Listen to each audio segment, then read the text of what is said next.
bahagi ng kasulatan na siyang magiging batayan ng ating pagbubulay-bulay ng salita ng Panginoon ay hinangol sa dalawang bahagi ng kasulatan sa Lumang Tipan, sa Jeremias, Kabanatang 31, Kabanatang 31, talatang 31 hanggang 33, at ang Hebreo, Kabanatang 8, talatang 8 at 12. At ganito po ang ating mababasa. Ang sabi ng Panginoon, na ako'y makikipagtipan ng panibago, ito ang tipan na aking kikipagtipan. Aking itatala ang aking kautusan sa kanilang kalooban at aking isusulat sa kanilang puso.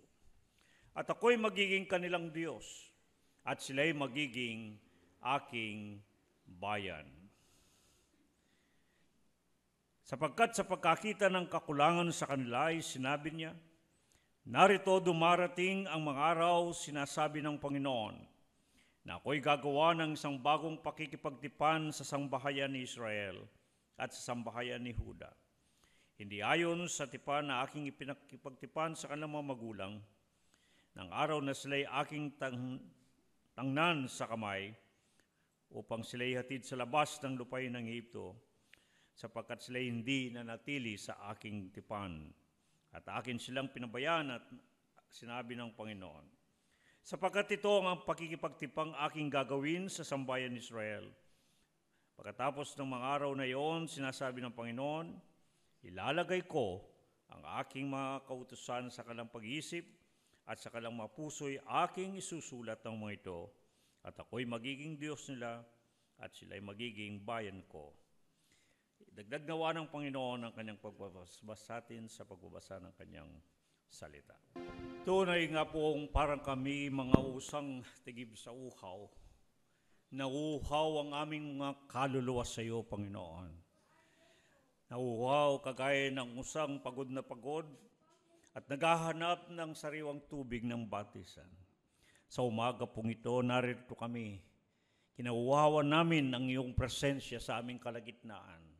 Sapagkat ang nais po namin ay palagi naming matamasa ang iyong pagsama sa amin sa aming buhay. Kung paanong sa isang taong singkad na nakalipas at marami pang taong lumipas na hindi mo kami iniwanan at pinabayaan, ay gayon ang aming pagtitiwala, maging sa pasimula ng isang panibagong taon, ikaw ang siyang magiging pastor ng aming buhay, na mangungunat sasama sa amin sa paglalakbay namin sa buhay na ito. Kami, Panginoon, ay nauuhaw sa iyong mga salita at gustong-gusto naming marinig ang matamis mong salita upang sa gayon kami mapapagpala sa pagkinig nito. Yamang ikaw din naman na nagsabing higit na mapalad ang nakikinig at tumutupad sa mga ito. At ito ang aming panalangin may pagpapasalamat sa isang muling pagkakataon na kami makakaupo sa iyong banal na harapan, maupo sa iyong paanan, at dinggin namin ang iyong tinig, kagaya ng mga tupang nakikinig sa tinig ng kanilang pastor. Ito po ang aming dalangin. Amen. At amen.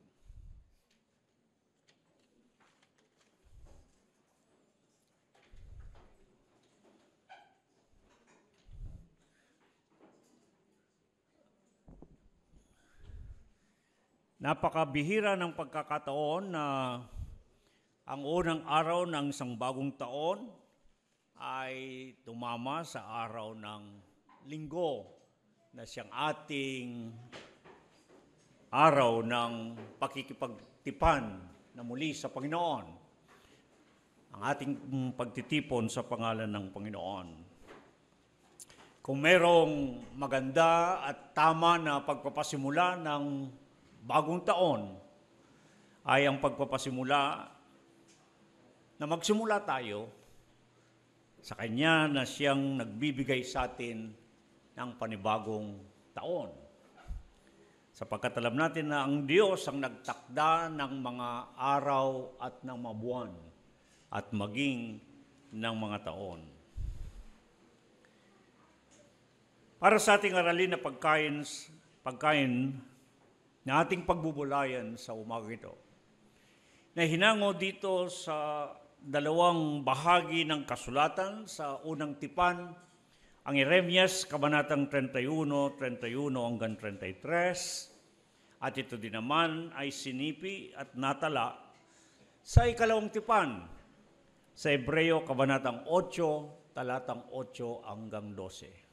Walang pagkakaiba ang dalawang bahagi ito ng kasulatan, ngunit ito ang nagpapakita ng tamang pag-uugnay ng unang tipan at gayon din naman ng ikalawang tipan.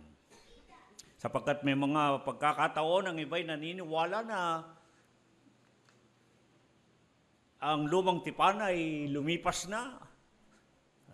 Bagamat sinasabi yan ng kasulatan dito sa Hebreo 8 na niluma na ang una at para bagang ito'y wala ng kabuluhan sapagkat ito'y tinakpan na at pinalitan ng ikalawang tipan, ang bagong tipan na mas kilala natin.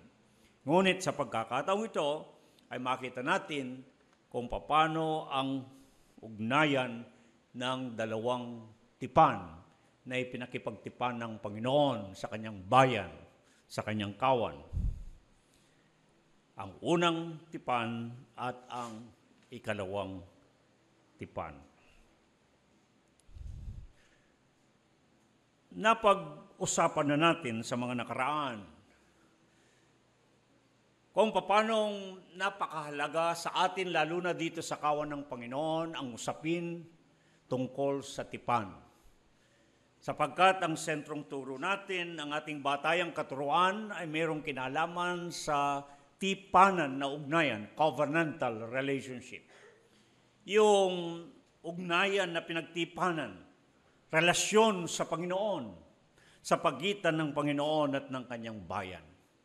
Wala nang kasing halaga ang paksang ito, sapagkat ito ang magpapatunay ng ating pag-uugnay sa mismong Panginoon na ating sinasampalatayanan at pinaglilingkuran. At kung paano tayo ay napabilang, nakasama sa kanyang bayang kinatipan, ang bayan ng tipan, the covenant people or people of the covenant, na mas madalas ang mga ito tinatawag na pinili na lahi o kaya na may bayang hirap.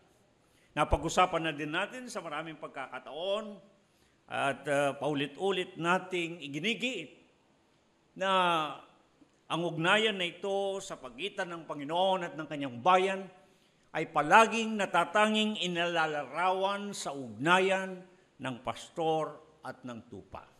Hindi tayo lumalayo sa paglalarawang iyon sapagkat mismong Panginoon ang siyang gumamit at palaging sumasambit nitong larawan ng ugnayan ng pastor at ng tupa.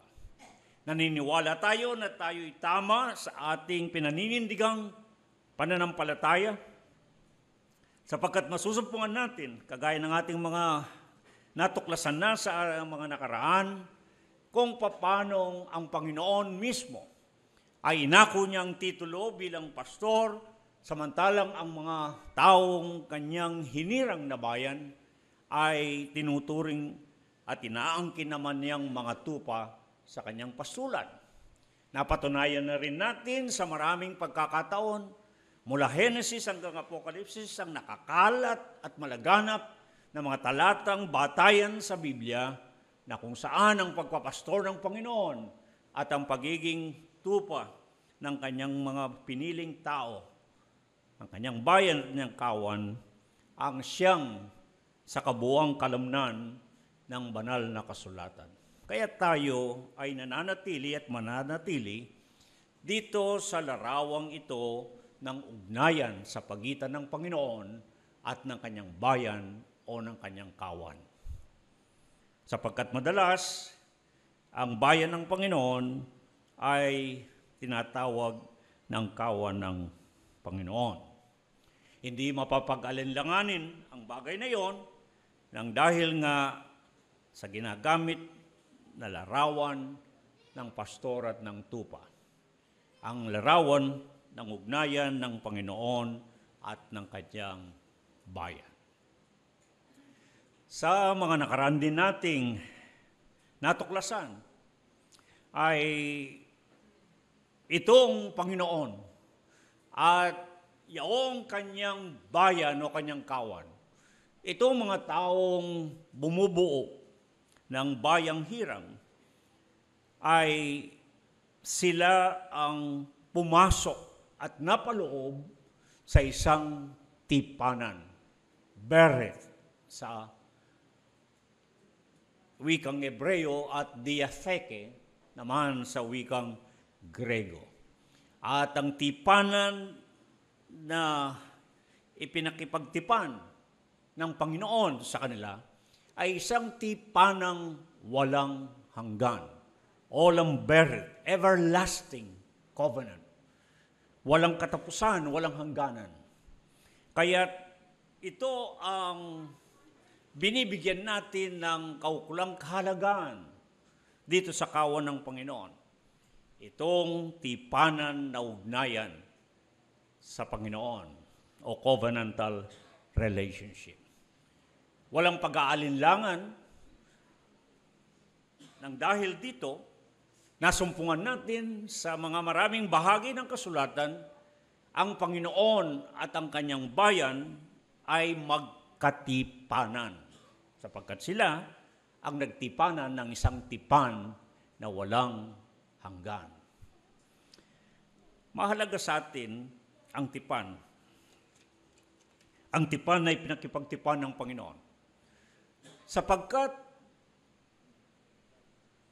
at bagamat nagbabasa ang marami ng Biblia, hawak at tinutunghayan ito, hindi napapansin na ang aklat na ito ay sa mismong kasulatan ng pagtitipanan. Isang aklat ng tipan, a book of covenant. Kaya nga naglalaman ito ng unang tipan o mas kilalang lumang tipan at ikalawang tipan na mas kilalang bagong tipan. Doon pa lamang ay maaari nang sabihin na itong aklat na ito ay isang aklat ng tipan. At napakahalaga nito sa atin sapagkat tayo ay hindi kabilang dati sa pinili na lahi. Hindi tayo kasamang ibinibilang sa sambahayan ng Diyos sapagkat tayo'y hindi mga Hudyo sa katutubo. Hindi tayo taga-Israel, kundi ang tawag sa atin ay mga Gentilis sa wikang Grego at Latin na nangangulugan. Tag-ibang bansa tayo. At si Apostol Pablo ay nagbigay ng paglilinaw tungkol sa bagay nito. Sa Efeso 2, Kabanatang 10, 11, 13, at mga sumusunod pang talata, na kung ang isa'y hindi kabilang sa sambayan ng Diyos, sapagkat siya'y hiwalay kay Kristo Jesus, nangangahulugang wala siyang anumang kinalaman o kaugnayan kay Kristo Jesus. Wala siyang relasyon sa Panginoon. Dahil dito, hindi siya kabilang sa sambahayan ng Diyos. At dahil hindi siya kabilang sa sambahayan ng Diyos, ay wala siyang anumang aasahan sa mga pagpapalang pakinabang, yung covenantal blessings. At wala siyang Diyos sa sanglibutan. Hindi niya Diyos, ang Diyos ni Abraham, ang Diyos ni Isaac, ang Diyos ni Job, ang Diyos ni Moses, ang Diyos ng mga magulang, ang Diyos ng Israel, ang Diyos ng Biblia.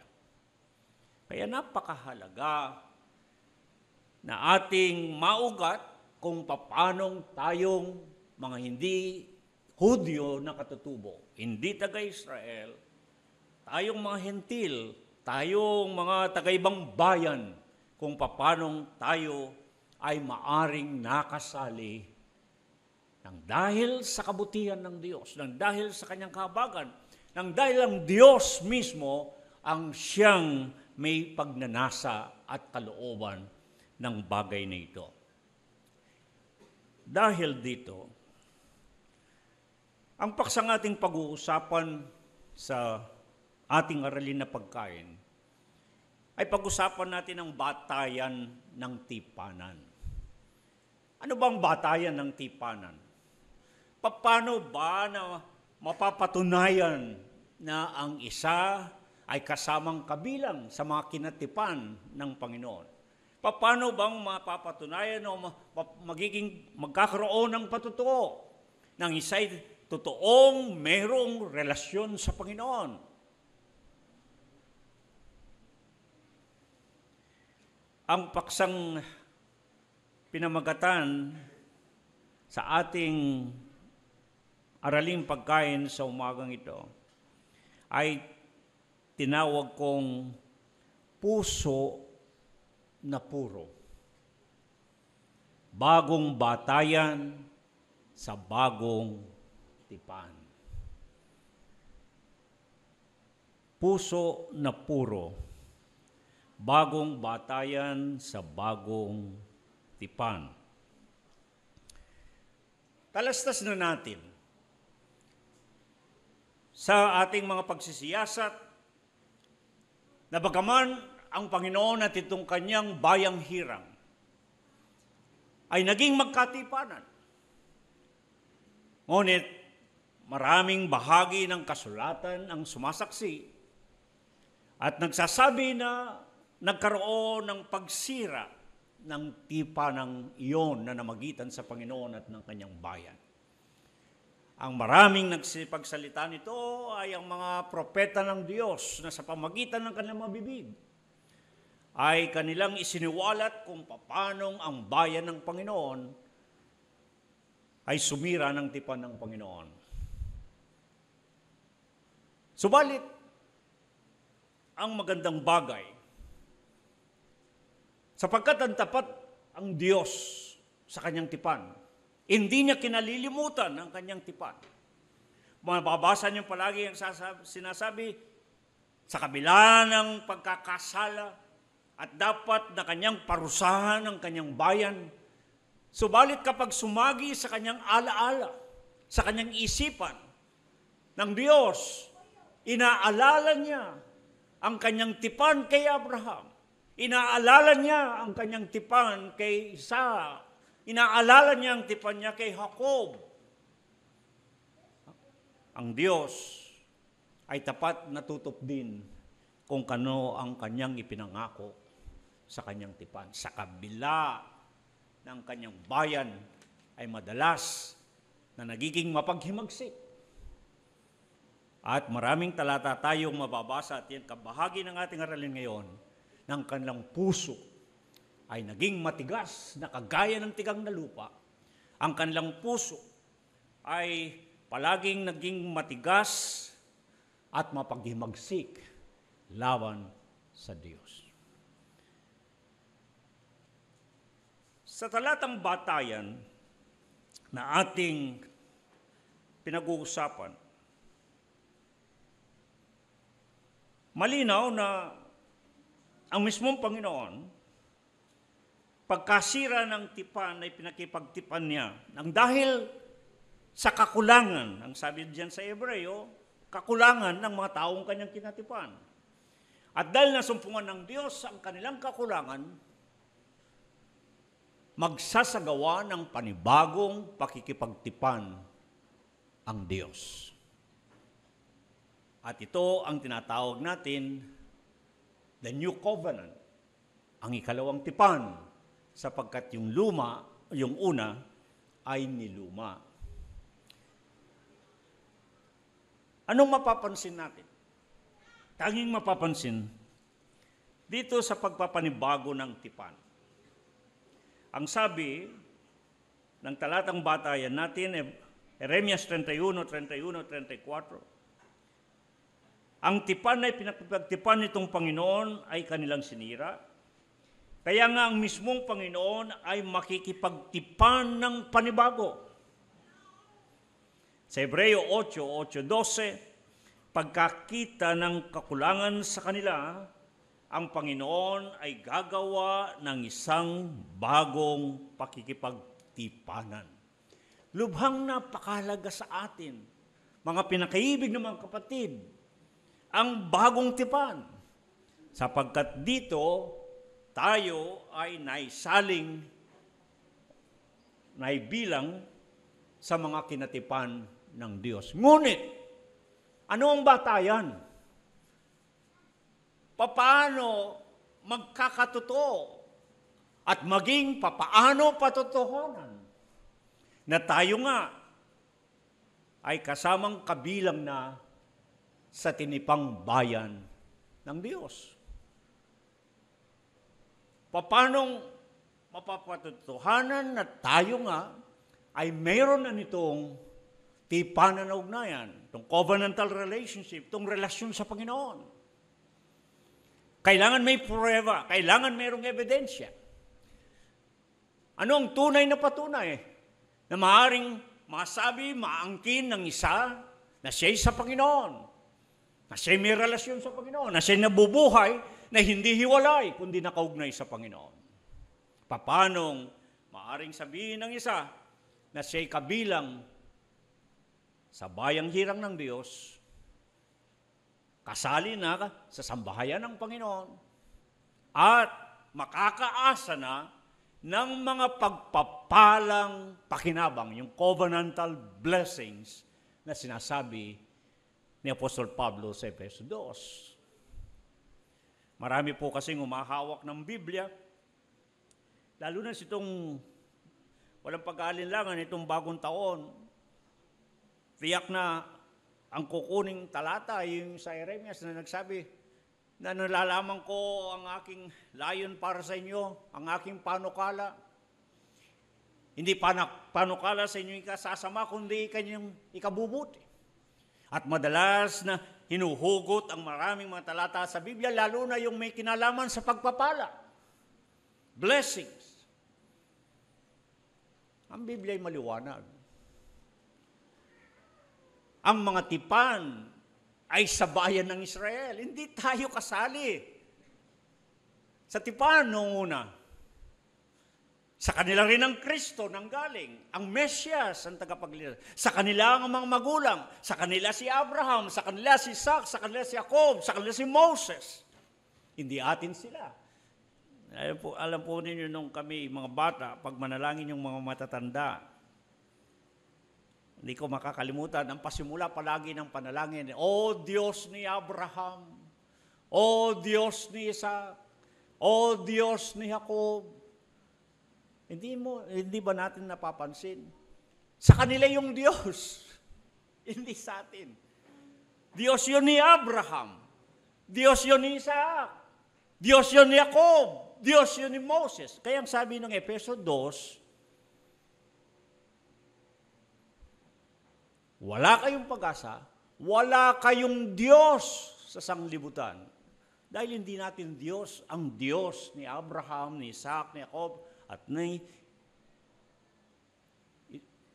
Moses at ng Israel. Hindi natin Diyos ang Diyos ng Biblia. Kung wala tayo kay Kristo Jesus nating Panginoon at tagapagligtas. Kung wala tayo sa Panginoon, ang ginamit na salita ay, kung kayo'y hiwalay, pinaliwanag ko na yung salitang hiwalay sa inyo, maging sa Grego nung nakaraan. Nung wala tayong kinalaman, nung wala tayong kaugnayan kay Kristo Jesus. Hindi natin Diyos ang Diyos ni Abraham. Hindi natin Diyos ang Diyos ni Isaac, ang Diyos ni Jacob, ni Moses at ng Israel. Hindi natin Diyos ang Diyos ng Biblia. At lalo na, hindi tayo makakaasa ng mga tipan at mga pangako nito, yung covenantal blessing. Kaya tinatawag na covenantal blessings, yung mga pagpapalang sinasabi sa Biblia ay nasasakop ng tipan. Hindi ba madalas ko para maging magaan ang ating pag-uusap tungkol sa tipan? Kuminsan yung saltang birth, diatheke, sa Grego, at kuminsan ginagamit din yung testamento. Napakababaw. At hindi ka kailangan maging masiyasat upang maunawaan natin ang ibig sabihin ng masalitang ito. Palagi kong ginagamit ang mga pangkaraniwang paglalarawan sa isang kontrata, kasunduan, agreement. Kapag hindi ka kasalid doon sa anumang kasunduan, wala kang pakinabang. Wala kang aasahan. Mayroong contract of sale, agreement of sale, deed of sale, may bilihan. Yung nagbilihan lang, yung nagbebenta at bumibili, ang nag-uusap at anuman pakinabang doon, sila lang ang magtatamasa. Kung hindi ka kasali roon, wala kang kinalaman. Wala kang pakikinabangan. Contract of work. Yung amo at yung nagsisilbi, trabahador, sila lang ang may usapan kung magkano ang sweldo, ano ang mga benepisyo. Kung hindi ka nagtatrabaho at hindi mo amo ang taong yon, wala kang asahan na pagkinabang. Testamento. Mas kilala natin ang salitang last will and testament, yung huling nabilin. Narito ang isang pinakamayaman na tao, magpapamana ng kayamanan, na mariyarian at mga lupain. Kung hindi ka naman kaano-ano, hindi ka kamag-anak, makakaasa ka bang pamamanahan ka? Hindi. Gayon natin napakapayak na inilalarawan ng Biblia. Ang Biblia ay isang aklat ng tipan, kaya mayroon siyang lumang tipan at ikalawang tipan. At ang nilalaman nito, sa loob ng tipan, ay para lamang sa mga kinatipan. Napaka-simple po yun, ngunit hindi napapansin. Kaya ang iba'y hawak lang ng Biblia, pagbuklat, ang kinin ng mga talata, lalo na kung magandang talata, lalo na kung pagpapala, na hindi mo na inuunawa na nauuna. Ang aklat na bayan ay para sa iyo. Kasama ka ba sa tipan na pinagtipanan sa pagitan ng Panginoon at ng kanyang bayan? Mga minamahal ko mga kapatid, mahalagang tinatalakay natin ito at paulit-ulit na aking binabanggit. Sapagkat kinakailangan at mahalagang maunawaan natin, maugat natin saan tayo naroroon sa harapan ng Panginoon. Ano ang ating kalagayan sa harapan ng Panginoon? Meron ba tayong pagkakaugnay? Nabubuhay ba tayo nakaugnay sa Panginoon? Meron ba tayong relasyon sa Panginoon? At kung meron man, paano ito mapapatunayan? Anong patotoo meron tayo upang makapagsasabi na tayo nga ay sa Panginoon? Na tayo nga ay merong relasyon sa Panginoon? Na tayo nga ay nabubuhay na hindi hiwalay kundi nakaugnay sa Panginoon? Na tayo nga ay kasamang ibinibilang sa bayang hirang, ang bayang kinatipan ng Diyos. Yung people of the covenant or covenant people. Ibig sabihin, yun yung mga taong napasok at napaloob sa tipan na ipinakipagtipan ng Panginoon.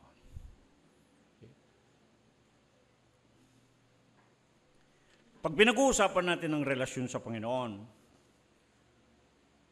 napakadaling unawain. Napakadaling unawain sapagkat kung ihahambing natin at palagi kong ginagamit sa mababaw na paglalarawan, magandang pag-usapan ang liwanag, ang binibigay na ginhawa ng kuryente, ang daloy nito na umaabot sa ating mga tahanan. Kaya hindi naman ang tubig. Ang sarap na pag-usapan, ang lamig na binibigay sa atin, at ang lahat ng pakinabang. Ngunit kung tayo ay diskonektado, sabi nga ng mga millennials, walang connect. Wala kang koneksyon sa Meralco, putol ang linya. Wala kang koneksyon, putol sa Maynilad o nawasak. May dadaloy bang kuryente? May dadaloy bang tubig? Wala. Gayun din naman ang pinag-uusapan sa Biblia. Ang mga pagpapalang pakinabang, these covenantal blessings, they are blessings under the covenant of God. Ang mga tipan, pagpapalang pakinabang na pinag-uusapan sa Biblia ay mga pagpapalat biyayang kaloob ng Diyos doon sa kanyang mga kinatipan. Doon sa mayroong mga relasyon sa kanya. Kaya napakalaga pong pag-usapan natin ito upang sa gayon, ang aking dalangin lalo nating mapagyaman ang ating pakikipag-ugnayan sa Panginoon. Lalo nating mapagyaman ang ating relasyon sa Panginoon. Yung nakaraan nating aralin na pagkain, tinalakay ko ang tipanan na ugnayan bilang isang walang iwanan, walang hiwalayan, na walang hanggan, sapagkat yun ang tipan na namamagitan sa Panginoon at ng kanyang bayan. Walang hiwalayan na walang hanggan. Sapagkat ang tipan, ang berith, ay isang olam berith, isang everlasting covenant. Kaya ang pakikipagtipan sa Panginoon, mga pinakaibig na kapatid, ay napakahalaga. At dapat nating maunawaan. Kung naunawaan ito ng bawat mananampalataya, ng kanilang pinasok at napaloob sila sa isang pakikipagrelasyon sa Panginoon na isang tipanan na walang hanggan. Ang pinakahalimbawa ng tipanan na walang na covenantal relationship o tipanan na ugnayan sa Biblia mismo ay ang kasal. Ang kasal ay isang covenant. At maliwanag sa atin na napakahirap na basagin ang kasal sapagkat ito'y isang tipan.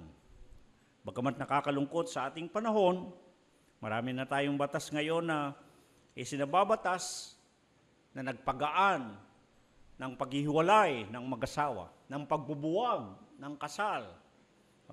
Pinagaan yung ating batas tungkol sa annulment, pagwawalang bisa ng kasal. At hinaharap pa natin at maaaring mangyari hindi magtatagal, maging ang diborsyo ay maaari na ring gawing sa batas sa ating bayan. Ngunit sa Biblia, ito ang magandang halimbawa ng isang tipan, ang pag-aasawa. Katunayan, yung salitang nakikilala, kinikilala, kumikilala, nakatumbas ng salitang yada sa Hebreo at hinosko sa Grego, ang ibig sabihin ng mga salitang yun ay union, pagsasanib, pagsasama, pagsisiping, pagkakaisa. Kaya ang pakipagrelasyon sa Panginoon ay isang union, isang relasyon ng pakikipagkaisa sa Panginoon. At ang pakikipagkaisa sa Panginoon ay nangangulugang walang hanggan, walang hiwalayan. Nabanggit na rin yan sa ating aralin na pagkain na karugtong nitong Jeremias, Kabanatang 31. Sa aralin ng pagkain ngayon, samantalang ating pinag-uusapan ang tungkol sa tipan ng Panginoon. Sa unang tipan at ikalawang tipan, may batayan. At merong itinuturing na pagpapatotoo, patunay ng tipan.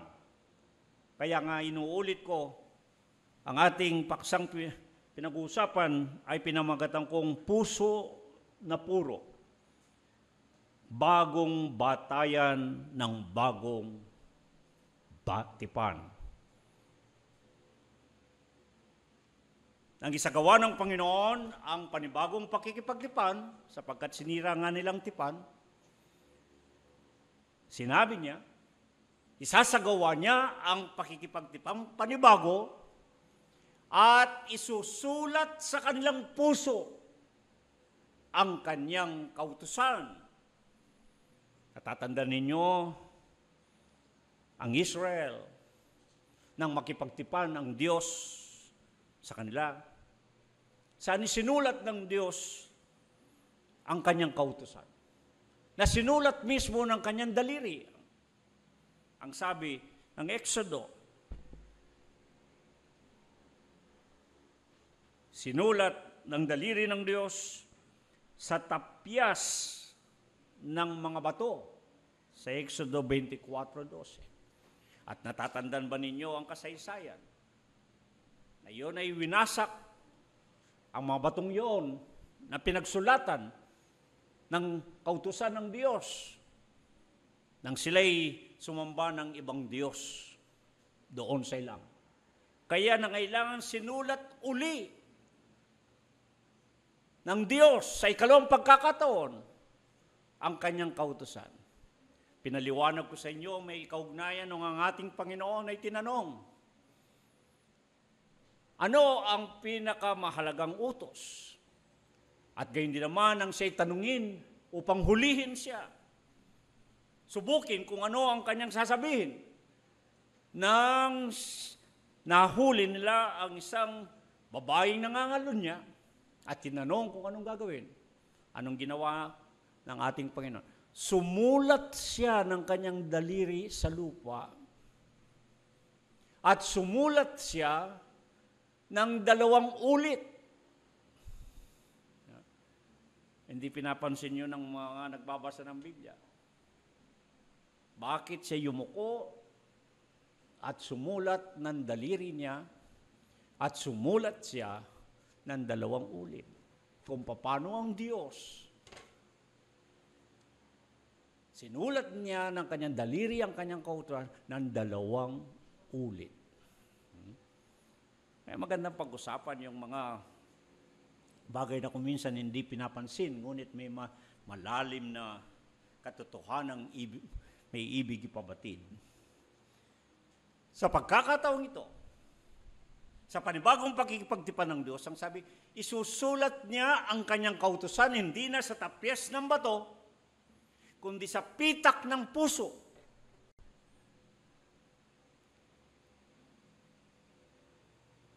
Sa puso. Kaya ang paksa natin ay tungkol sa puso. Ang tanong, ano ang puso? Ang iyong puso. Alam po ba ninyo sa Biblia, mahigit sa 1,000 pagkakataon na binabanggit ang puso ng tao.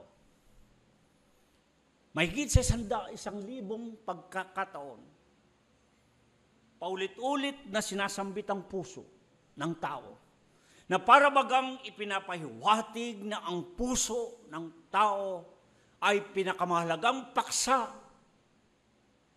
sa Biblia. Sa bagay, kahit na sa kaalamang physical o medical, mahalaga ang puso ng tao. Di ba? Ang puso ng tao, sa physical at medical na kaalaman at usapin, ang pinakamahalagang sangkap o bahagi ng tao. Tinatawag na vital internal organ.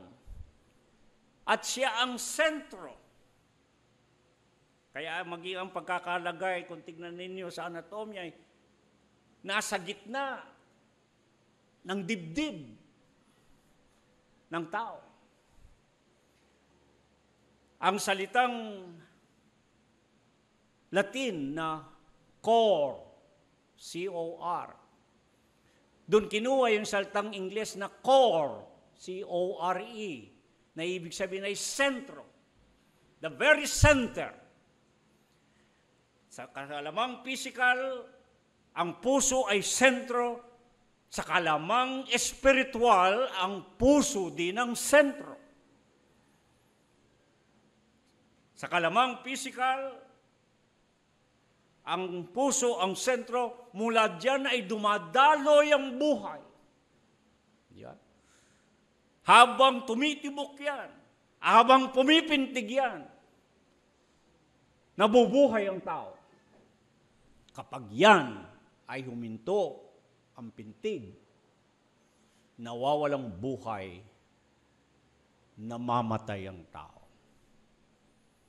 Sinasabi sa medisina na ang puso ay tumitibok ng 100,000 beses bawat araw.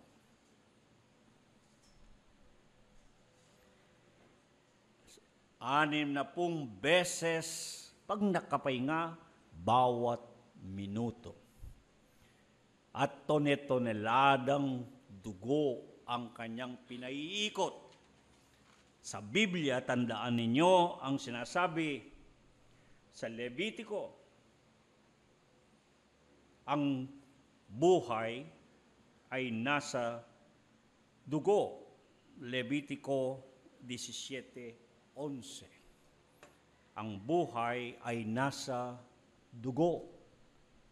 At ang puso ang nagpapadaloy noong dugo ng buhay. Kaya nga ang payo ng Kawikaan 4:23, ingatan mo ang iyong puso ng buong sikap sapagkat dinadaluyan ng buhay. Yan ang usapin natin na pisikal. At tama lamang sa Biblia, maging sa usaping espiritual, ang puso ng tao ang pinakamahalagang pinag-uusapang paksa. Ngunit ano itong puso? Ano itong puso na pinag-uusapan sa Biblia? Pangkaraniwan na kapag pinag-uusapan ng puso, ito ang luklukan ng ating nararamdaman o ng ating damdamin. Itinitibok nito kung ano ang ating nararamdaman. Subalit sa Biblia, hindi ganon. Lamang ang sinasabi ng Biblia tungkol sa puso ng tao. Ang puso ng tao sa Biblia, sa wikang Hebreo, lev, at sa Grego ay cardia. Kaya dyan ang galing yung cardiology. Cardiac arrest. Pagka ikaw ay natake sa puso, galing sa salitang Grego na cardia.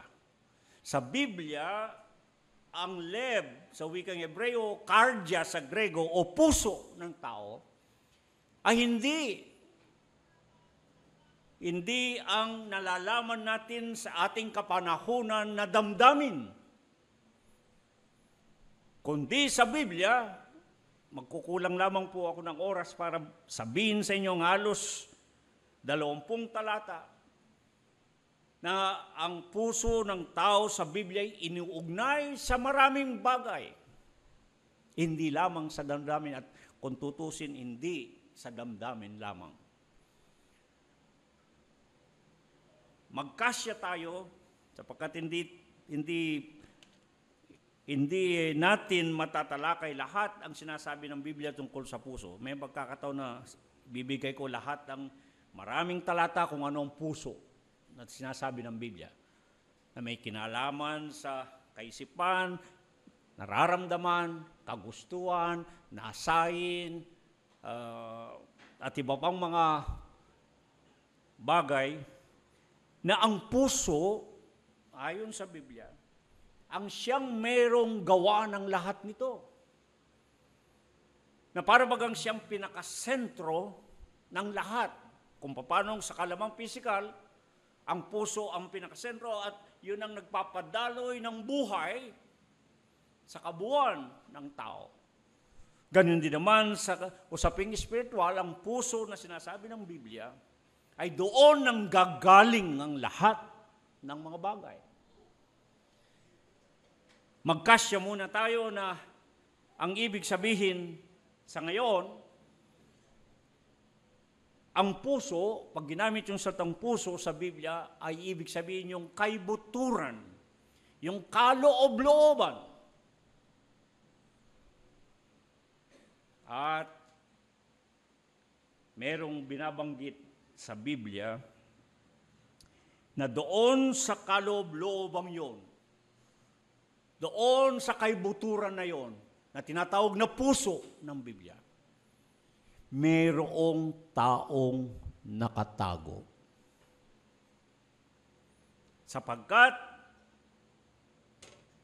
sa banal na kasulatan, dalawang pagkatao ang mababasa sa tao. Ikalawang Korinto 4:15, mayroong tinatawag na pagkataong labas at pagkataong loob. Outward man. Ingles, inward man. Roma 7:22, pagkataong loob, inward man. Efeso 3:16, pagkataong loob, Ingles, inner man. Ngunit, doon sa kaibuturan na yan, kalooban na yan, pinakapuso ng tao ay mayroong sinabi si Apostol Pedro sa unang Pedro 3:4, pagkatao na natatago sa puso, hidden man of the heart.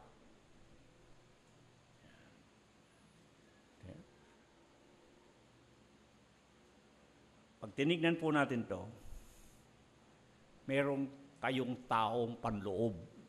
Sa kaloob-looban ninyong pinakapuso ninyo, pinakakaibuturan, may tao riyan. At yun ang totoong tao, hindi itong panlabas na anyo. Ng Panginoon, pinatibay yun ng sabihin niya na sa Mateo 7:21-23, at gayon din sa Marcos, Lucas, mababasa ninyo yan, na doon sa taong loob na yon, na sinasaling puso, kaloob-looban, nanggagaling ang lahat ng mga bagay. Merong nakaimbak na kayamanan ng kasamaan at kabutihan doon. At mapagkikilala mo ang tao, ang totoo niyang pagkatao, kung sino ang taong yan, hindi sa labas na anyo, hindi sa gayak ng kanyang bihis, hindi sa kinis ng kanyang muka o kisig ng kanyang pagkatao, ang anyong panlabas, kundi kung anong lumalabas o inilalabas ng taong nakatago diyan sa kaloob-looban.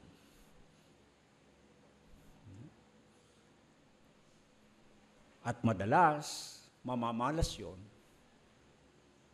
sa nilalabas ng bibig.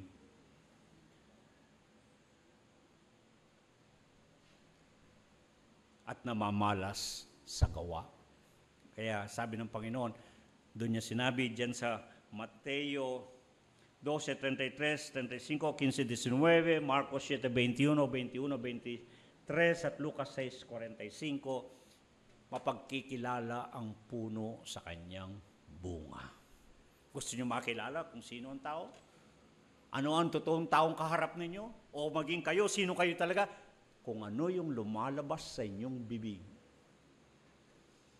at namamalas sa inyong gawa, nang gagaling lahat yon at ang may pasari nun ay yung puso, yung taong nakatago doon sa kaloob-looban ninyo.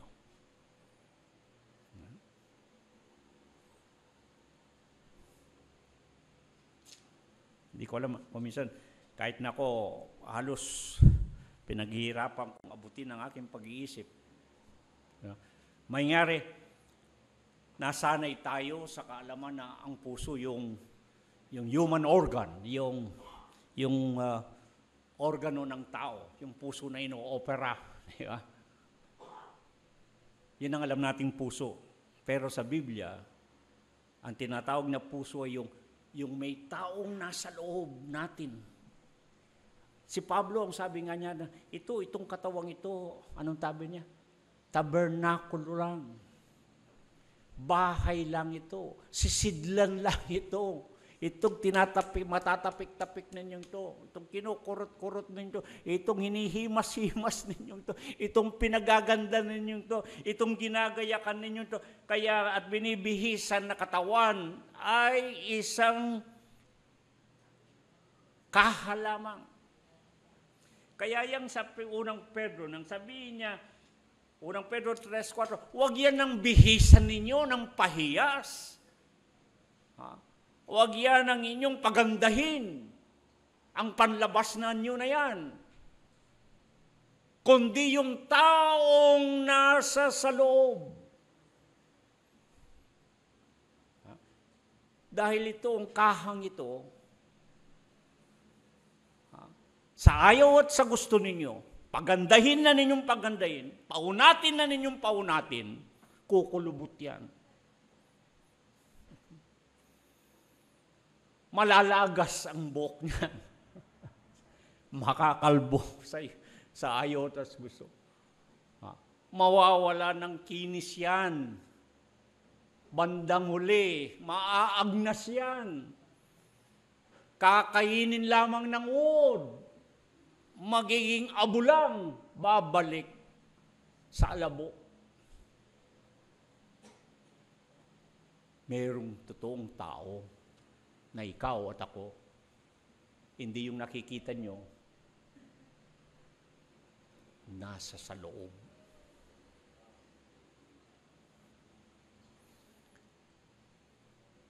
At yun ang pinanggagalingan ng lahat ng bagay. Noong bata ako at nag-aaral sa seminaryo, tinuro yan ng isang profesor sapagkat napakahirap na intindihin. Ngunit sa pamagitan ng ganitong paraan, sabi niya, sabihin mo, ako. Sumunod ka. Ako. Sabihin mo, ako. Sino yung ako na nagsasalita? Sino? Yung ako na nagsasalita. Ito bang laman na ito? Ito bang bibig na ito? May tao nasa sa loob na nagsasalita. At makikilala mo yon kung anong inilalabas ng kanyang bibig. Yeah? Kaya kung gusto makilala ang isang tao, pakinggan nyo kung anong sinasabi. Kung mapagmurang tao yan, ibig sabihin, ang sabi ng Panginoon, mula sa puso, sa kayamanan ng kasamaan, yun ang nakaimbak sa kanyang puso, yung kasamaan. Kung yan ay nagsasalita ng mabuti, ang nakaimbak na kayamanan ay kabutihan ang nasa puso niya. Malalaman mo lamang yun kung anong inilalabas ng kanyang bibig. Kaya kung gusto niyong kilalanin ng isang tao, huwag niyong tignan kung gaano kakinis ang mga pisngi, kung gaano kaganda ang kanyang mga mata, kung gaano katikas ang kanyang pangatawan. Subaybayan ninyo yung inilalabas ng kanyang bibig at ipinamamalas ng kanyang gawa. Doon makikilala yung taong nakatago sa loob, sa puso ng tao, sa kanyang kaibuturan, sa kanyang kaloob-looban. Ngayon, may sakit ang puso na yan. Kumusta po ang puso ninyo? Kailan kayo nagpa-check up? Kailan nyo tinignan ang puso ninyo kung ano ang kalagayan? Jeremias 17:9-10, bahagi ng ating talatang batayan. Ngayon, anong tanging sinabi sa puso ng tao? Sinalita ng propeta na ang puso ng tao ay magdaraya ng higit sa lahat ng bagay at totoong masama. Pag tinignan ninyo yan sa wikang Hebreo, sapagkat yan sa Lumang Tipan, it is a hopeless, incurable heart Yang pusong yan na nasa loob ng taong yan. Sabi nga ni Mangawit ni David sa Mangawit 51:5, ipinaglihi yan sa kasalanan. Nililok yan sa kasamaan. Kaya yung taong nasa loob na yan, yung tinatawag na puso ng Biblia, ay may karamdaman, malalang karamdaman. Sa lahat ng bagay ay magdaraya. Magdaraya sapagkat hindi nyo nakikita yan. At maraming nadadaya. Dahil ang tinitignan na yung panlabas na nyo. Ngunit yung taong nandun sa loob ang pinakamasama. At ang sabi ng propeta, malalang karamdaman ang kalagayan niya. It is a hopeless case. Kumbaga sa sakit. Ang sa inilarawan yan sa Eremias, kabanatang 5:23-25 nang sabi diyan na inilarawan ng puso ng tao yung taong nakatago sa loob na parang karamdamang walang kagalingan. Kaya pinag-uusapan natin palagi. Bagong taon, magpapanibagong buhay. Pero hindi nagbabago ang buhay. Dahil yung taong nasa sa loob, yung puso, na naktago sa puso ng tao, napakadaya niya. At napakasama niya. Na nangangailangan ng kagalingan upang magbago. Kaya sabi niya ng propeta, sinong nakakalam ng nilalaman ng puso ng tao? Ang bukod na nakakatarok ng puso ng tao, anumang kanyang kaisipan o anumang kanyang kalooban, ay walang iba kundi ang Panginoon lamang. Kaya ang sabi, akong Panginoon ay sumisiyasat ng pag-iisip at tinatarok ang mga puso upang magbigay sa bawat isa ng ayon sa kani-kaniyang lakad at ayon sa bunga ng kani-kaniyang mga gawain. Ang Panginoon lang ang nakakita ng taong loob na yun. Kaya tayo nadadaya kasi ang nakikita natin yung labas, napakagandang lalaki, napakagandang babae. Napakabuting tao. Ay hindi. Hindi natin nakikita yung loob. Tanging ang Diyos lang ang nakakaalam. Ang sabi. Sapagkat siya lang ang nakakasiyasat ng kaloob-looban ng kaibuturan ng tao.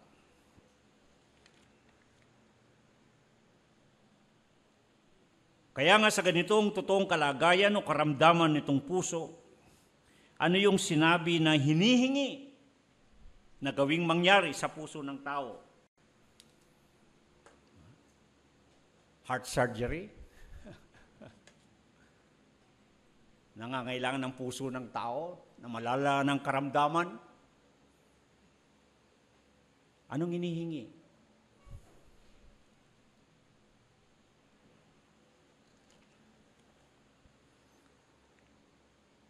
Upang mapagaling, mapabuti ang puso ng tao, yung taong nakatago sa loob. At siyang magiging batayan upang ang Panginoon, ang kanyang magiging Diyos, at siya'y kasamang may bibilang sa kanyang bayan. Kaya napakahalaga nito. Napakahalaga sapagkat nakasalalay o batay doon sa puso ng tao yung taong nakatago sa loob ninyo, na magiging batayan upang magkaroon ng relasyon sa Panginoon.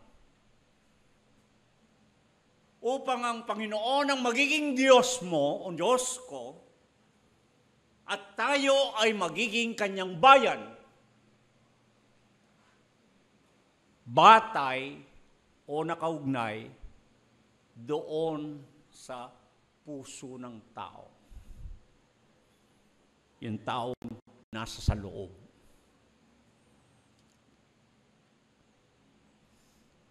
Anong sabi? Anong marapat na gawin diyan sa puso na yan? Na hinihingi na gawing mangyari sa puso ng tao upang ang Panginoon ang maging Diyos at makasamang ibibilang sa kanyang bayang hinirang. Ayon sa panibagong isasagawang pakikipagtipan, ito ang batayan. Jeremias 4:4 ang sabi niya, magsipagtuli kayo para sa Panginoon at inyong alisin ang mga kasamaan ng inyong puso. Anong yung ibig ipabatid? Nabanggit yung pagtutuli, circumcision, mol sa Hebreo, perinome sa Grego.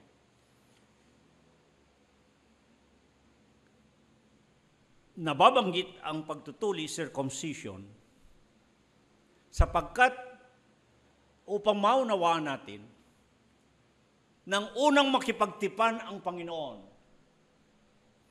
lalo na kay Abraham sa Genesis 17, 12 hanggang 17, kabanatang 12 at 17. Ginawang pinakatanda, tama? Ibinigay sa kanya ang sabi, ang tipan ng pagtutuli, the covenant of circumcision. At yan ay nasa Roma 4:11. Yung pagtutuli ang ginawang palatandaan ng tipan na ipinakipagtipan ng Panginoon.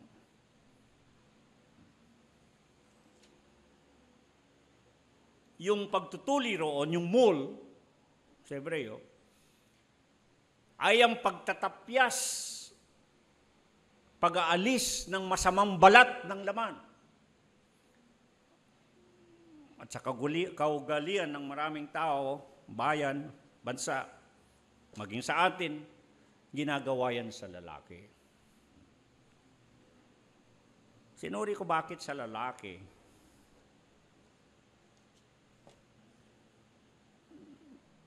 Sa usaping medical, may batayan kung bakit kailangan. Sapagkat yun ay pinagmumulan ng sakit na naitatago dun sa balat ng laman ng pagkalalaki ng isang tao. Kaya daw ang mga babaeng Hebreo o Israelita noong unang panahon, hindi nagkakasakit ng sakit ng babae, yung cervical cancer, dahil sa pagtutuli ng lalaki. Ngunit, espiritual, alalahanin natin na ang lalaki ang nagdadala ng binhi na sinisilang na maging tao. At yung binhi na ipinanganganak at sinisilang na tao, may bahid na ng kasalanan. Kaya pag isinilang ang tao, may kasalanan na siya. Yan ang sinabi rin ni David 50, mga awit 51:5. Ipinaglihi sa kasalanan, ipinanganak sa kasamaan ng tao dahil dun sa binhi.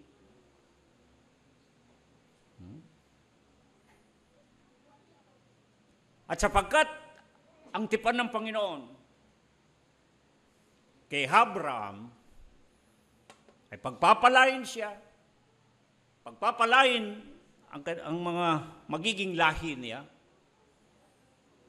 At gayon din naman, tungkol sa kasalanan, dito sa ating talatang batayan, hindi na babalikdan ng Diyos ang kanilang kasalanan, kundi sila'y patatawarin. Kaya ginagawa yung pagtutuli, larawan na tinatapyas yung masamang balat. Ginagamit lamang ang larawang iyon na pagtutuli ng laman upang sa ikalawang tipan, ang sinasambi ay hindi na ang pagtutuli ng laman, kundi pagtutuli ng puso. Yung unang pagtutuli na batayan ng unang tipan ay pagtutuli sa labas. Ngunit ang batayan sa ikalawang tipan ay pagtutuling panloob ang pinag-uusapan.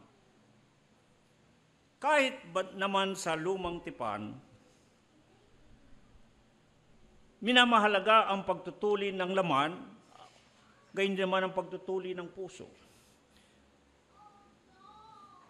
Ngunit, sa ikalawang tipan, ang pinakamalaga at binibigyan ng halaga ay hindi ang pagtutuli sa laman, kundi yung pagtutuli sa puso.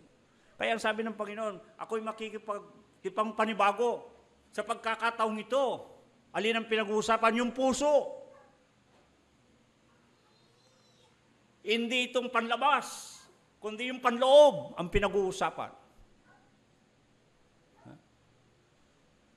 Nasira nila ang tipan sapagkat ang nakikita nilang namamagitang ugnayan sa Panginoon ay panlabas. Tapyas na bato. Nandun ang kasulatan. Tinapon ng tapyas na ba yan? Nabasag yan, nawasak. Parang tayo rin. May hawak tayong Biblia. Nandito ang mga salita ng Panginoon. Nandito ang mga kautusan ng Panginoon. Pero hindi yung aklat. Pwede natin bitawan. Pwede natin itapon. Pwedeng mahiwalay ito. Pwede na natin hindi basahin. Pwede na natin hindi pakinggan. Sa ikalawang pagkakataon ng pagkipagtipan ng Panginoon, sabi niya hindi na isusulat sa tapyas ng bato. Nakagaya ng pagsusulat sa isang aklat. Ngayon ay itatala niya ang kanyang mga kautusan, ang kanyang mga panuntunan dito sa puso. Nataglay-taglay mo na.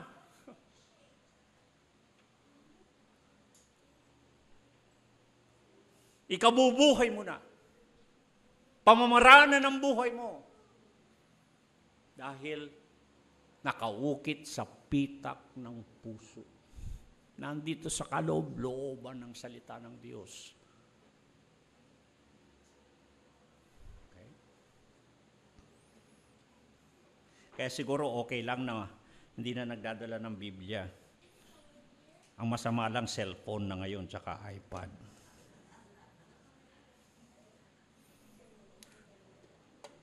Pinakamainam yung salita ng Panginoon nandito sa kalooban.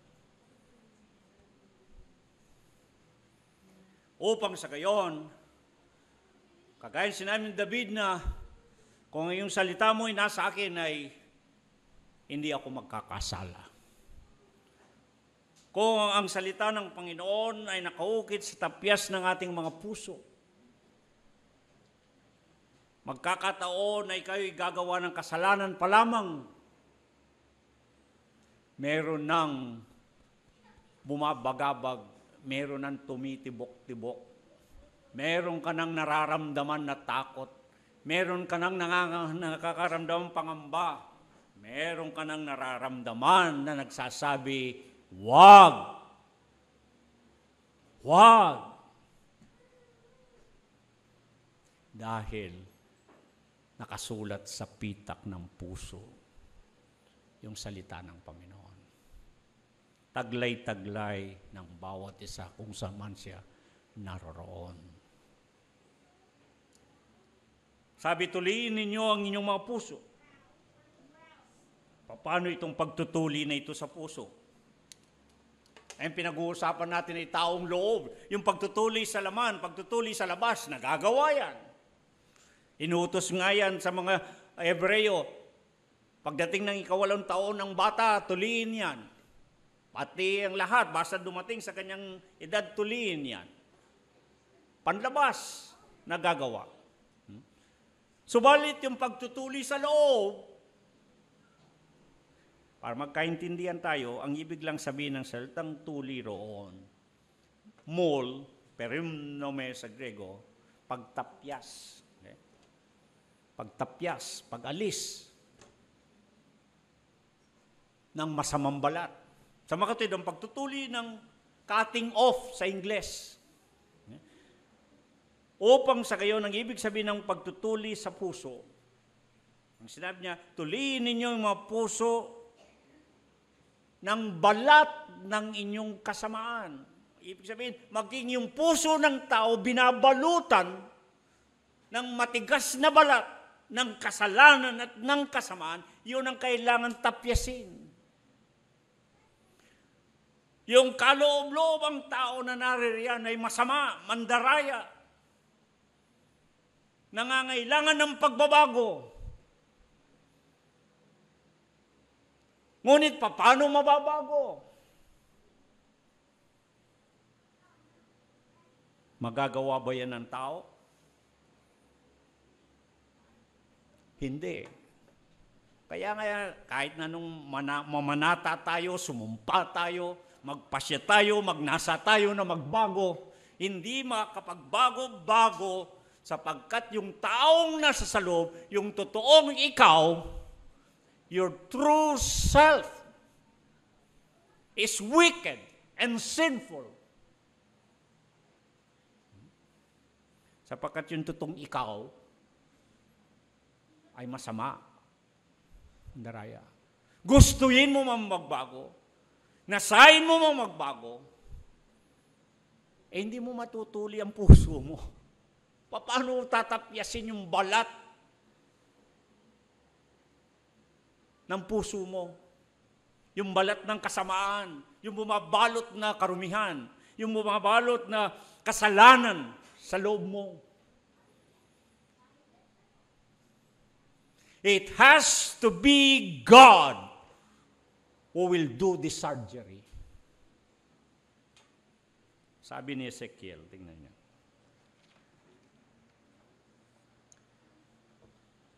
Ezekiel.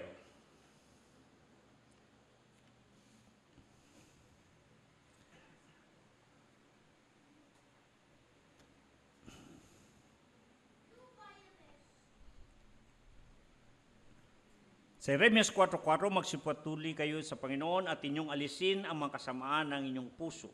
Okay?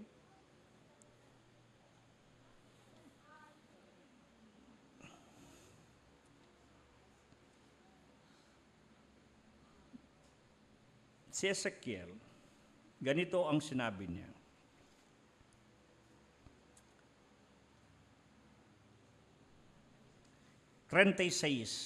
Talatang 25-28. Sapagkat ang Panginoon lamang ang sumisiyasat ng pag-iisip at silang nakakatarok ng mga puso. Mismong Panginoon lamang nakakalam ng puso ng tao, kaya sa Ezekiel 36:25-28 ang sabi, siya lamang ang tanging nagsabing, kayo'y magiging malinis sa buo ninyong karumihan. Lilinisin ko kayo. Bibigyan ko rin naman kayo ng bagong puso at lalagyan ko ang loob ninyo ng bagong diwa at aking aalisin ang batong puso sa inyong katawan at aking bibigyan kayo ng pusong laman at ilalagay ang aking espiritu sa loob nyo. Kayo'y magiging aking bayan at ako'y magiging inyong Diyos. Makita ninyo, kahit gumawa kayo ng 100 ulit na New Year's resolution, bakit hindi kayo makapagbago-bago? Kung bakit kahit na sinisikap ninyo, hinahangad ninyo ang pagbabago sa buhay ninyo, hindi nangyayari, paulit-ulit, pabalik-balik din lang. sa dating kalagayan. Maliban lamang na matuli ang puso. Maliban na lamang na matapyas, makaltas, maalis yung balat ng kasamaan na bumabalot sa puso.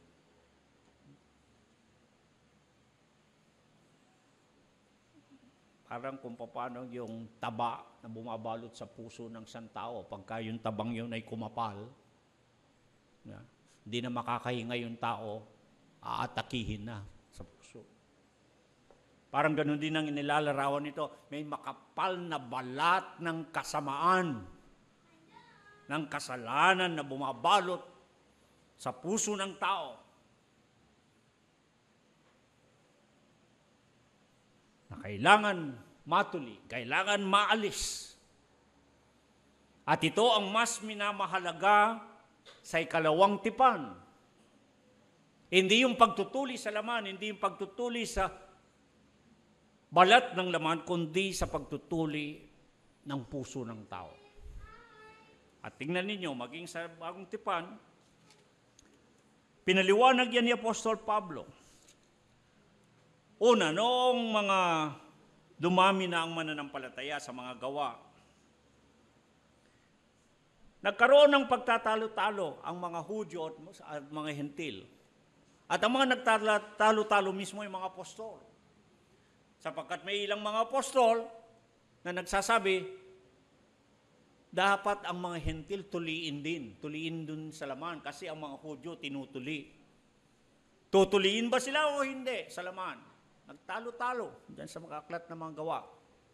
15. Kabanatang 15. Bandang uli, nagpaliwanag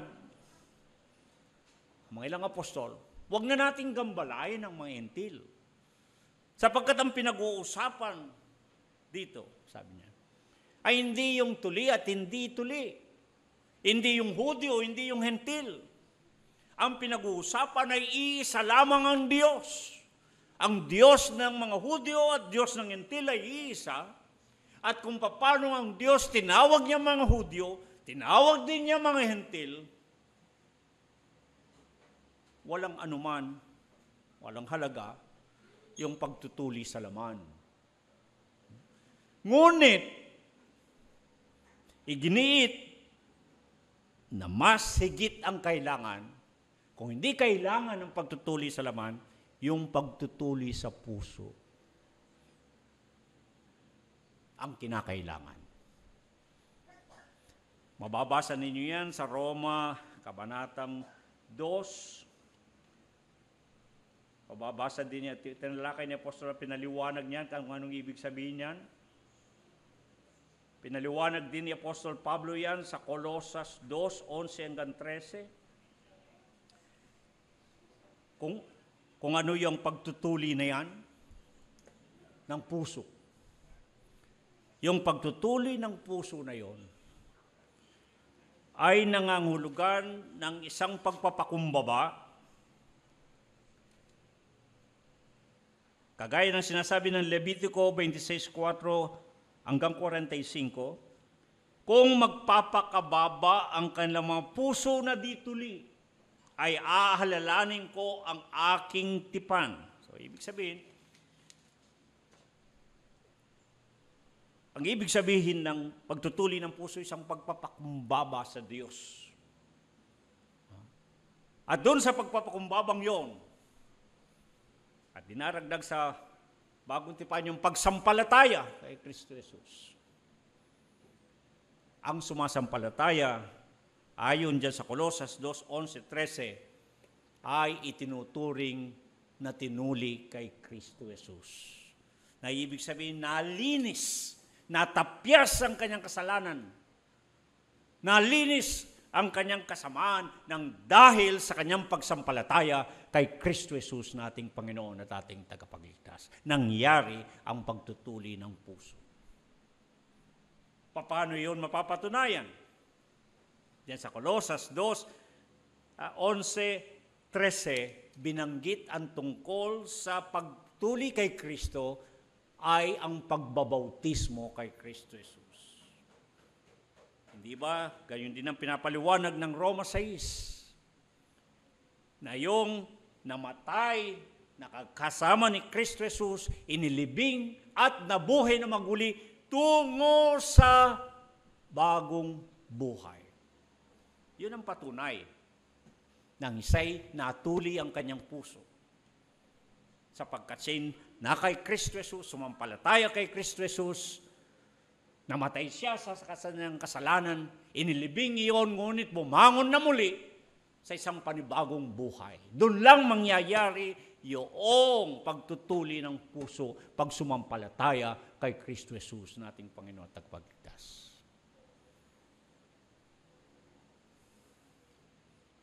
Ngunit nangyayari yun, nilalarawan sa bautismo.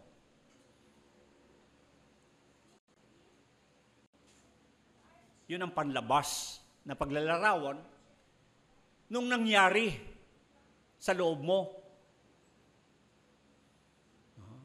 Kaya pag nagpapabautismo tayo, inilalarawan natin, it's not just the outward manifestation, but the inward transformation. May nangyaring pagbabago sa loob, hindi sa labas.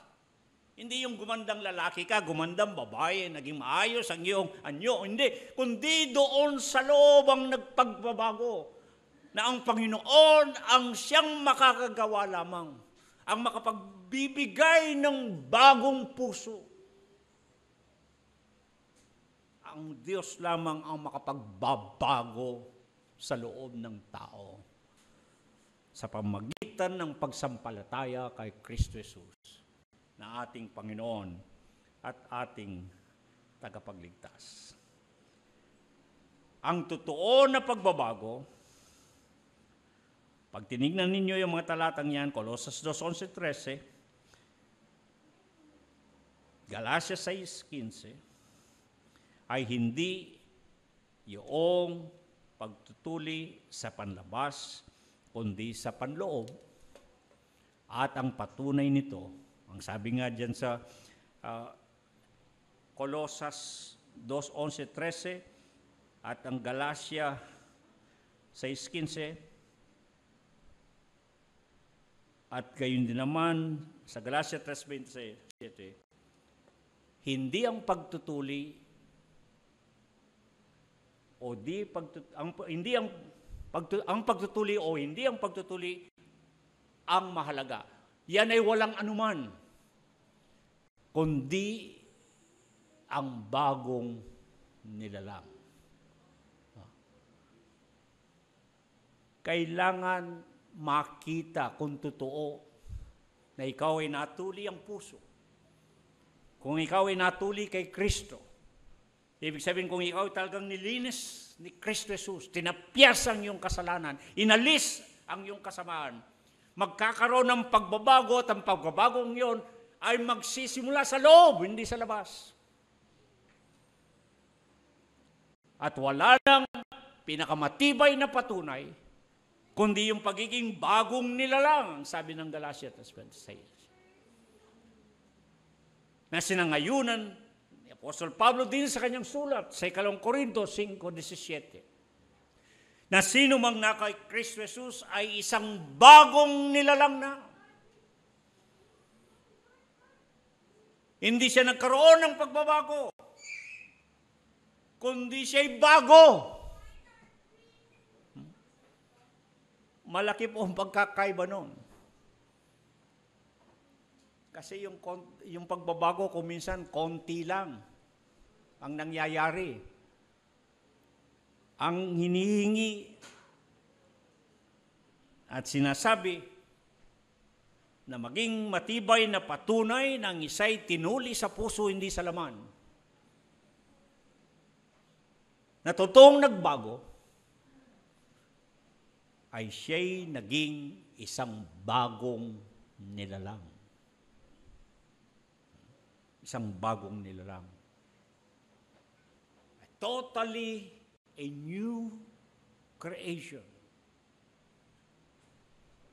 Bagong-bago, hindi yung binago lang. Bagong-bagong tao.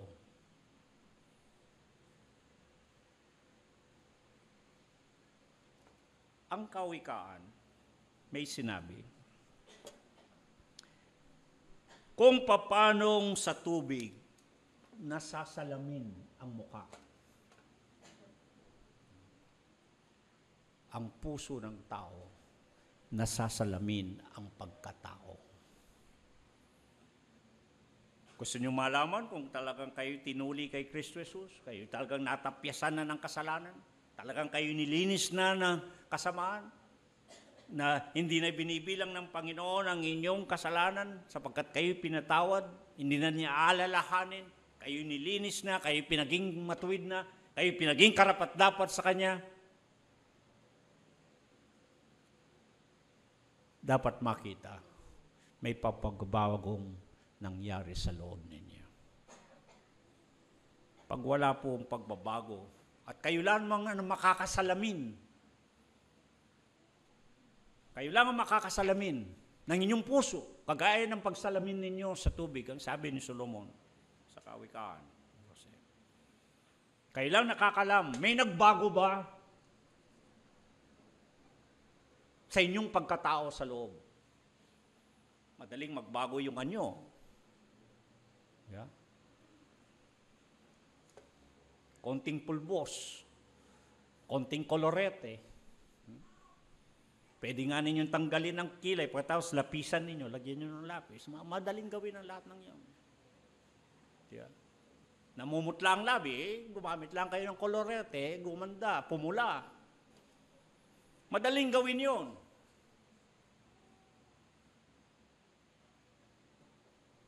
Ngunit yung pagbabago sa loob, ang hinahanap, sapagkat yan sinabi ng Diyos, ang Diyos ay tumitingin, hindi kagaya ng pagtingin ng tao.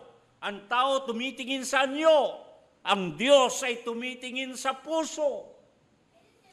At diyan sa unang Pedro, sinabi, kung bakit hindi ang panlabas na anyo ang bihisan o ang inyong gayakan, ang inyong pagandahan, kundi yung taong nasa sa loob, sapagkat ang sabi, yung taong nasa sa loob, yung pusong yon, ang siyang mas mahalaga sa paningin ng Diyos.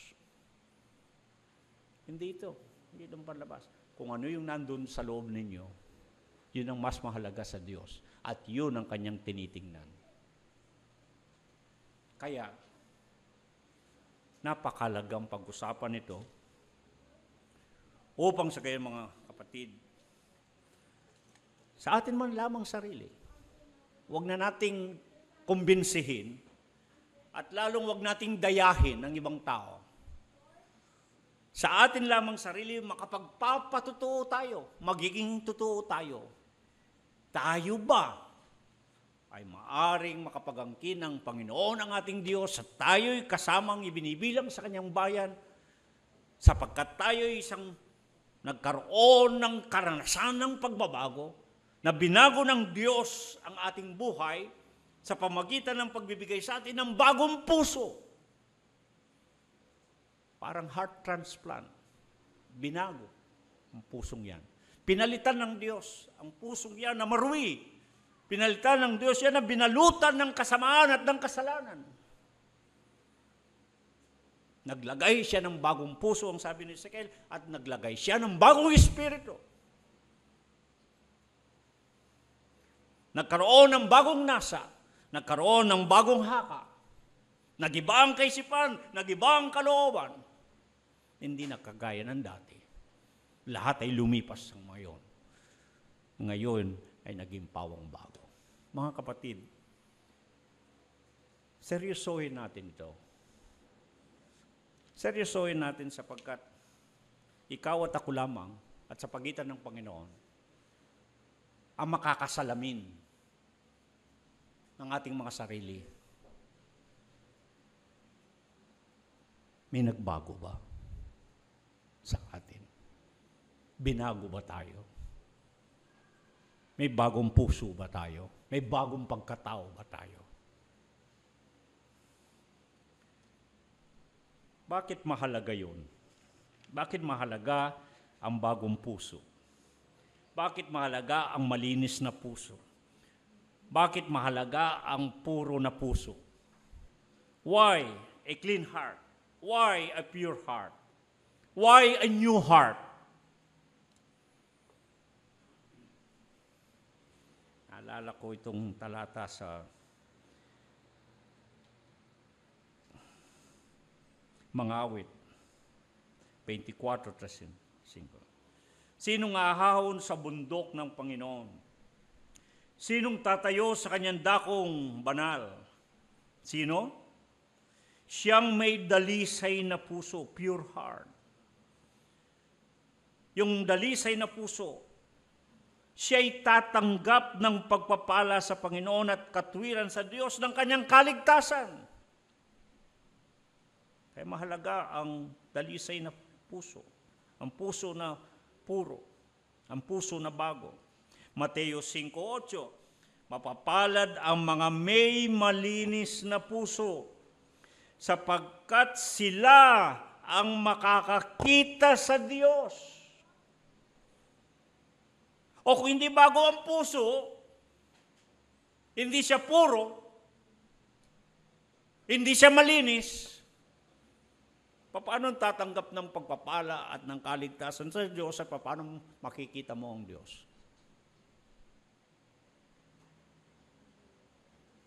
Kaya talagang kailangan magkaroon tayo ng heart surgery. Malinis ng Diyos ang ating puso. Makaltas niya, ma-circumcised, maalis yung dumi.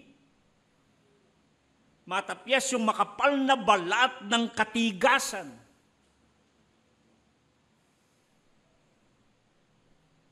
Kaya ang sabihin sa Mga Awit 7:25, nung makaroon ng pagtatalo-talo tungkol sa pagtutuli, bandang uli ang sabi, kayo, sabi niya, ang titigas ng ulo ninyo. Palagi ninyong sinasalangsang ang Espiritu Santo. Kayo na mga di tuli ang puso. Yung ayaw magbago, hindi gusto magbago.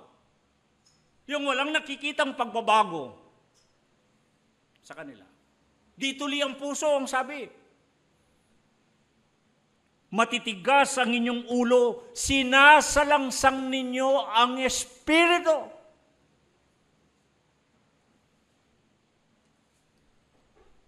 Nasalangsang ninyo ang Espiritu Santo.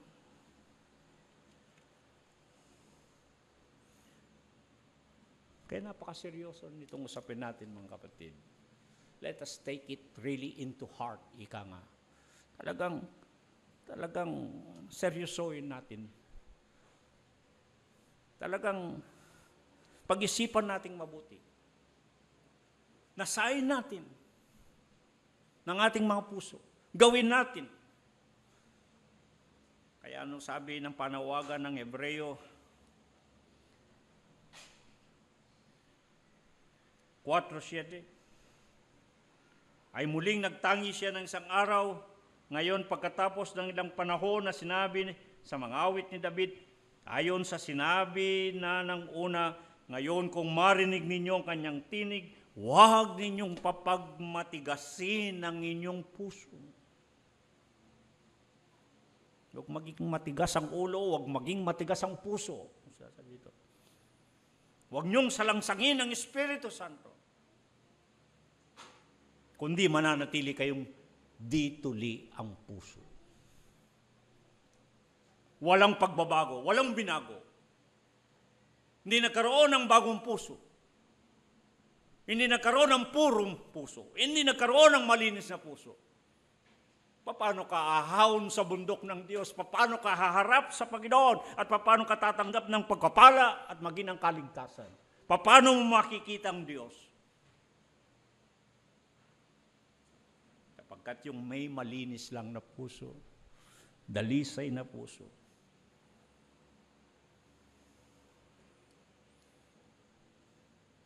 ang makakarap sa Diyos at makakakita sa Diyos. Muli, ang Diyos lang ang nakakakita sa loob, kaya hindi madadaya ang Diyos. Maaari tayong mandaya sa kapwa, bihisan ng ating sarili, pagandahin ang ating anyo. Ngunit ang Diyos, hindi tumitingin sa panlabas na nyo, tarok niya ang puso natin. Sabi nga ni David, bago pa mabuo ang isip, bago pa yung haking, ang isip ko'y mabuo ang isang haka, bago pa ang salita, malayo pa sa akin dila, hindi ko pa sasabihin, talos mo na Panginoon ang aking kaloob-looban. Sapagkat ang Diyos ang makakatarok lamang ng puso ng tao na hindi natin nakikita. Ngunit ang Diyos nakikita yung nakatagong tao diyan sa puso natin, sa kaloob-looban natin, kasukasuan, kaloob-looban ay tarok ng Diyos ang lahat ng mga bagay na yan. Ang aking dalangin at ang aking panalangin, gawin natin, mga minamahal kong mga kapatid, na panalangin ang kagaya ng panalangin ni David. Mga awit 26:2 ang sabi niya, siyasatin mo ako, Panginoon, at iyong subukin ako. Subukin mo ang aking puso at ang aking pag-isip.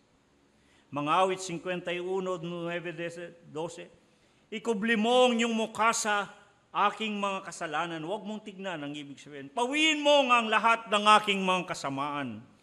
Likhahan mo ako ng isang malinis na puso. Create in me a clean heart, O God.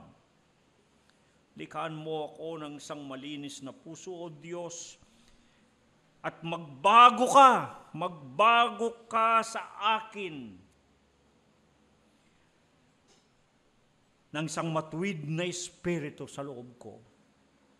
Huwag mo akong paalisin sa iyong harapan at huwag mo akong bawiin ang iyong santong espiritu sa akin. Ibalik mo sa akin ang kagalakan ng iyong pagliligtas at alalayan mo ako ng kusang espiritu. Mga awit 139, 1:3, 23-24, O Panginoon, iyong sinisiyasat ako at nakikilala ako. Di ba pati bilang ng buhok natin ay alam niya. Alam niya ang nasa sa loob natin.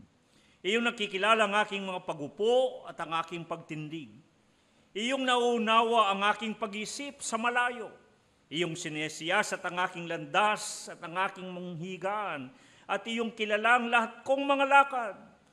Sapagkat wala pang salita sa aking dila, ngunit narito, Panginoon, matatalastas mo na ng buo. Siyasatin mo ako, Diyos, at alamin ang aking puso. Subukin mo ako, at alamin mo ang aking pag-isip, at tignan mo kung may anumang lakad ng anumang kasamaan sa akin. Patnubayan mo ako sa daang walang hanggan. Let this be our prayer today as we commence our new journey in this new year. Sa pagwawakas ko, yung salitang leb, napakaganda sa wikang Hebreo. Leb, nandun yung titik na lamed, at baw. Ang titik na lamed sa alpabetong Hebreo, ibig sabihin ay tungkod ng pastor. At yung baw ay tolda. Sa makatwid yung salitang leb, puso, sa wikang Hebreo, ibig sabihin ay mayroong isang nagahari sa loob ng tahanan. Mangyari nawa, kagaya sinabi ng Apostol Pablo sa Colossus 2, maghari nawa si Kristo sa inyong puso. Magkaroon nawa ng isang Panginoon na nananahan sa ating mga puso. Yon ang talagang ibig sabihin ng salitang puso, heart o leb sa wikang Hebreo. Merong namumuno, merong namamahala na nakatira sa iyong bahay, sa iyong puso. Simulan po natin ang taon natin. Na naway sa bagong taong ito, hindi na uulit-ulit pa yang gusto nating magbago at bumabalik lang tayo sa dati. Kung tayo ay likhahan ng Diyos ng bagong puso, gawin tayong bagong nilalang. Mga minamahal kong mga kapatid, kapag gayon ang nangyari, ang Diyos ay ating Panginoon at tayo'y Kanya. Tayo'y Kanyang bayan at mga tupa ng Kanyang pastulan. Tayo ang totoong mayroong relasyon sa Panginoon. Tayo ang tunay na makapagbibigay ng patunay na tayo'y nasa Panginoon sapagkat sa ating puso nakatala ang Kanyang mga salita. Nangyari sa ating kaloob-looban ang pagsasagawa ng pagbabago ng Diyos. At ito ang batayan ng bagong tipan. Tayo pong lahat ay tumayo.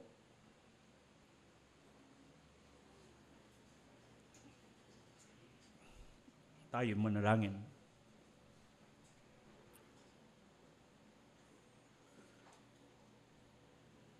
Mapagpakumbaba naming kinikilala, Panginoon, ng aming pagkatao ay binubuo ng isang pusong masama at mandaraya. Binabalutan ng kasamaan at ng kasalanan. Kaya naman, Panginoon, kami nagpapasalamat sapagkat sa pagsasagawa mo ng panibagong pakipagtipan.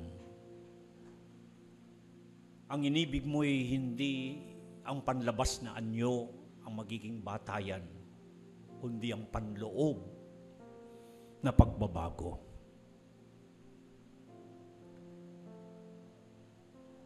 Ito ang patunay na kami kumikilala sa iyo na ikaw ang aming Diyos. At kinikilala mo kami mga bayan mo at mga tupa mo sa iyong pastulan.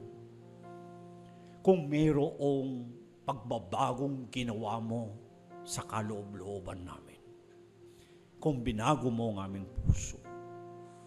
Kung nilikha mo ang bagong puso, binigyan mo kami ng dalisay at malinis na puso.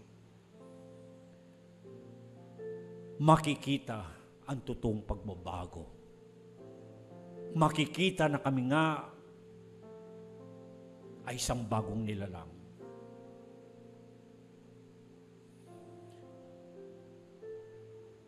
Kung sakali, Panginoon, merong pang mga natitirang hindi natatapyas na dumi, na aalis, na bahid ng kasamaan, bumabalot na kasalanan sa aming mga puso.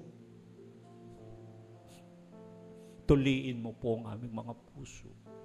Kaltasin mo po ang mga bagay na iyon.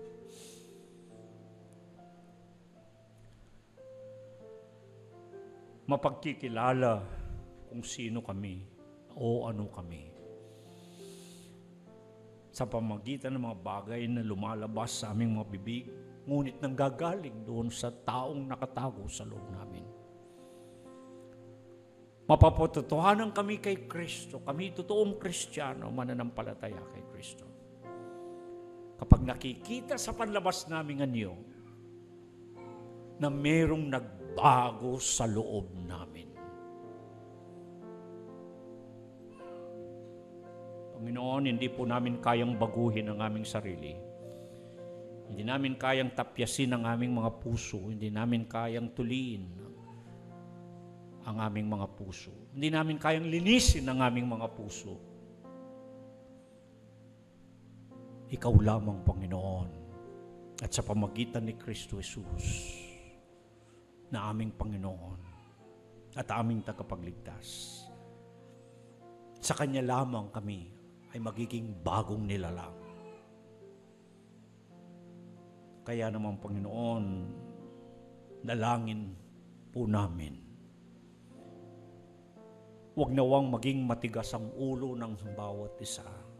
Huwag papagmatigasin ang kanilang ulo, ang kanilang puso. Huwag sumalangsang sa Espiritu Santo. Kundi bayaan namin gumawa ka sa pamagitan ng iyong Espiritu na baguhin mo kami.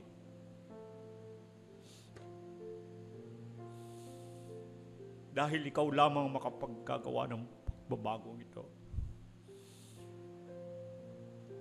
Pagbabagong kinakailangan upang kami maging karapat-dapat sa iyo, sa iyong harapan. Pagbabagong hinihingi mo at ginagawa mo sa buhay ng isang tao upang maging matuwid, karapat-dapat sa iyong harapan. Hindi po namin magagawa yung aming sarili, ng aming mga sarili. Madalas kami, ang magagawa namin ay magkunwari, magbalat kayo, maganyong mabuti, kumilos na parang tama. Ngunit ikaw nalalaman mo sa kaloob-looban namin, nasisiyasat mo, may dumi ang aming mga puso, may balat na masama, binabalot ng kasalanan. Panginoon, sa pamagitan ng iyong banal na Espiritu, gumawa ka po sa buhay namin. Tulihin mo, linisin mo ang aming mga puso. Alisin, kaltasin mo ang anumang bahid ng masama upang maging malinis kami sa iyong harapan. Sapagkat ang pagharap namin sa iyo, hindi ang aming anyong panlabasan titingnan mo, kung hindi ang aming mga puso, kung malinis kami sa aming kaloob-looban, titingnan mo kung kami karapat-dapat sa iyo.